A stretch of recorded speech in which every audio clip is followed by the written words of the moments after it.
तो तीसरा का पहला क है, किसी वैद्युत द्विध्रुव की अच्छी रेखा पर स्थित किसी बिंदु पर द्विध्रुव के कारण उत्पन्न विद्युत विभव का व्यंजक ज्ञात करना है। तो चलिए हम लोग इसका क्या करते हैं, व्यंजक प्राप्त करते हैं। तो हमारा वैद्युत द्विध्रुव के कारण अच्छी स्थिति या अनुदैर्ध्य स्थिति, अच्छी स्थिति को हम अनुदैर्ध्य स्थिति भी कहते हैं, में वैद्युत क्षेत्र की तीव्रता यानी ई ज्ञात करना, हमें क्या ज्ञात करना है, ई ज्ञात करना। ठीक है, वैद्युत क्षेत्र की तीव्रता को ई से प्रदर्शित करते हैं। तो इसका देखिए हम लोग चित्र इस प्रकार बनाते हैं, क्या करते हैं, वैद्युत द्विध्रुव जो होता है प्लस और माइनस आवेश से क्या होता है, निर्मित होता है। तो इस सिरे पे माइनस क्यू आवेश और दूसरे सिरे पे प्लस क्यू आवेश, और वैद्युत द्विध्रुव चूँकि हम लोग जानते हैं इसकी लंबाई 2L होती है। ठीक है, तो हम इस साइड तो कभी भी वैद्युत द्विध्रुव की क्या करते हैं, वैद्युत क्षेत्र की तीव्रता ज्ञात करते हैं तो बीच से क्या करते हैं, ज्ञात करते हैं। तो बीच में केंद्र O मान लेते हैं। ठीक है, और एक साइड L और दूसरे साइड L, यानी दो भागों में हमारा क्या होगा, बट गया, तो L और L हो गया। अब इसको कोई भी आप नाम दे सकते हैं, या A दें या B दें। तो हम यहाँ पे नाम दिए A और केंद्र O और B। ठीक है, और हमें बिंदु C पर क्या करना है, R दूरी पर ज्ञात करना है। तो O से C की बिंदु की दूरी R है। ठीक है, तो R है, हमें क्या करना है, ज्ञात करना है। तो हम माइनस क्यू आवेश और क्या है यहाँ पे प्लस क्यू आवेश, दोनों के कारण क्या करते हैं, हम लोग ज्ञात करते हैं। तो चलिए हम BC का पहले BC का क्या करते हैं, मान ज्ञात कर लेते हैं B और C से, यानी माइनस क्यू से C तक की दूरी को ज्ञात कर लेते हैं। तो क्या हो जाएगा हमारा, देखिए यहाँ पे L है और यहाँ पे R है, तो क्या हो जाएगा R प्लस L या L प्लस R। ठीक है, तो यहाँ पे हम लोग BC देखिए किस प्रकार ज्ञात करते हैं, BC प्लस BC बराबर क्या होता है, B और C क्या हो जाएगा, BO प्लस OC, इतना BO और यहाँ पे OC। ठीक है, तो हमारा क्या हो जाएगा, BC का हमारा मान हो जाता है, BU का मान कितना है L और BC का मान R, तो यहाँ पे R प्लस L हो गया।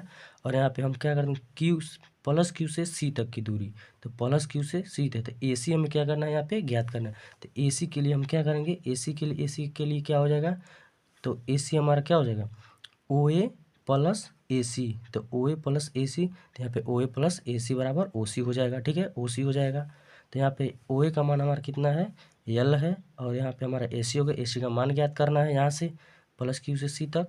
तो यहाँ पे हमारा OC का मान कितना है, R है, तो यहाँ पे R हमारा है, तो यहाँ R लिख दिए, और AC L को इधर ले जाएंगे तो R माइनस L हो जाएगा। ठीक है, तो यहाँ पे हमारा AC का मान क्या निकल गया, R माइनस L। तो हम क्या लिखेंगे, तो यहाँ पे देखिए लिखेंगे प्लस Q आवेश के कारण, यहाँ पे हमारा जो चित्र है, चित्र के माध्यम से यहाँ पे प्लस Q आवेश के कारण बिंदु C पर, देखिए प्लस Q आवेश के कारण बिंदु C पर उत्पन्न वैद्युत क्षेत्र की तीव्रता E बराबर, चूँकि हम लोग जानते हैं यह फार्मूला होता है बिंदु आवेश के कारण, क्या है यह, बिंदु आवेश के कारण। ठीक है, यह बिंदु आवेश के कारण का क्या है, हमारा सूत्र है, बिंदु आवेश के कारण वैद्युत क्षेत्र की तीव्रता से, ये हमारा क्या है, फार्मूला है। ठीक है, तो हम क्या करेंगे, E1 मानेंगे, E1 1/4 एप्सिलॉन नॉट, इसे पढ़ते हैं Q और AC का स्क्वायर, क्या है प्लस Q आवेश के कारण था हमारा क्या हो जाएगा, AC, यहाँ पे R स्क्वायर हो जाएगा, दूरी R स्क्वायर, यहाँ पे क्या है हमारा R का मान कितना है, AC है, तो यहाँ पे AC का स्क्वायर हो गया। तो यहाँ पे हमारा AC का मान क्या हम लोग लाए थे, R माइनस L लाए थे, तो यहाँ पे R स्क्वायर की जगह हम R माइनस L थे, यहाँ पे समीकरण को 1 मान लेंगे। ठीक है, तो समीकरण 1 मान लिए। अब पुनः माइनस Q आवेश के कारण क्या, अब एक बार प्लस के कारण निकाला था, अब एक बार माइनस के कारण निकाला जाएगा। तो माइनस Q आवेश के कारण बिंदु C पर उत्पन्न वैद्युत क्षेत्र की तीव्रता, इसको हम क्या मानेंगे, E2। ठीक है, तो E2 और 1/4 माइनस लगेगा, क्योंकि माइनस के कारण है तो माइनस लग जाएगा Q R स्क्वायर, R की स्क्वायर था, चूँकि हम यहाँ पे क्या निकाले थे, R स्क्वायर, तो हमारे वहाँ पे BC निकाले थे, तो BC का क्या था, R प्लस L था, R प्लस L का होल स्क्वायर। अब दोनों चूँकि क्या है हमारा एक दिशा में है, ठीक है, एक विपरीत दिशा होता है तो माइनस क्या करते हैं, घटा लेते हैं। ठीक है, तो यहाँ पे देखिए, तो हम क्या करते हैं, परिणामी वैद्युत क्षेत्र की तीव्रता, तो यहाँ पे हम क्या करेंगे, यहाँ पे जोड़ लेंगे। ठीक है, समान दिशा में तो हम इसको जोड़ लेते हैं, विपरीत साइड आता है तो घटा लेते हैं। ठीक है, तो E1 प्लस E2 दोनों समीकरण क्या करेंगे, जोड़ लेंगे। तो दोनों समीकरण को देखिए 1/4 एप्सिलॉन नॉट और QR माइनस L का स्क्वायर, और यहाँ पे माइनस वाला। ठीक है, तो यहाँ पे हम लोग क्या कहिए, जोड़ लिए हैं इसे। और इसको क्या करेंगे, देखिए यहाँ पे हम 1/4πε0 यहाँ पे वो 1/4πε0 को बाहर कामन ले लेंगे। तो कामन लेने पर हमारा अंदर बच जाता है 1/r - l का होल स्क्वायर और -1/r+l का होल स्क्वायर। ठीक है, तो इतना हो गया। अब हम क्या करेंगे, इसको गुणा, इधर गुणा और इधर गुणा, इन दोनों का आपस में कर लेते हैं। मैथ में लोग जानते ही हैं, इस प्रकार हम लोग क्या करते हैं, हर बराबर करते हैं और क्या करते हैं, इसको गुणा करते हैं, सॉल्व करते हैं। तो हम जब हम क्या करेंगे, इसको सॉल्व करेंगे तो इस प्रकार में क्या करें, r+l का होल स्क्वायर और r-l का होल स्क्वायर।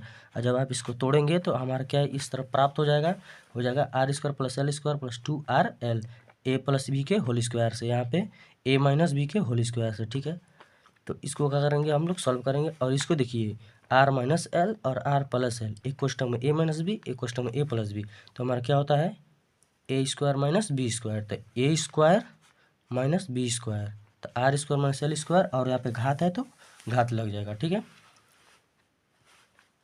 तो यहाँ पे हमारा इतना सॉल्व करने के बाद अब इसको क्या करेंगे, कोष्टक को हटाएंगे तो यहाँ पे माइनस हो जाएगा, यहाँ पे माइनस हो, यहाँ पे प्लस हो जाएगा। ठीक है, तो यहाँ पे देखिए हमारा r² + l² से यहाँ से r² और l² माइनस खत्म हो जाएगा और यहाँ पे 2rl और यहाँ पे 2rl कितना हो जाएगा 4rl। ठीक है, और यहाँ पे r - l का होल स्क्वायर और इसी प्रकार हमारा हर पे इसी तरह हो जाएगा, सेम टू सेम लिख देंगे। ठीक है, और 2rl यहाँ पे देखिए 2rl और 2rl यहाँ पे। ठीक है, और यहाँ पे हमारा q/4πε0 जो हम कॉमन लिए हैं वो इसी तरह लेकर आएंगे। ठीक है, यहाँ पे 4rl, यहाँ पे r² - l²। ठीक है, ठीक है, तो यहाँ पे 1/4πε0 q 2r और 2l, यहाँ पे क्या था हमारा 4rl था, तो इसमें से 2r हो जाएगा और 2l हो जाएगा। ठीक है, तो 2l इतना हो गया। ठीक है, चूँकि हम लोग जानते हैं वैद्युत द्विध्रुव आघूर्ण का सूत्र क्या होता है, p = q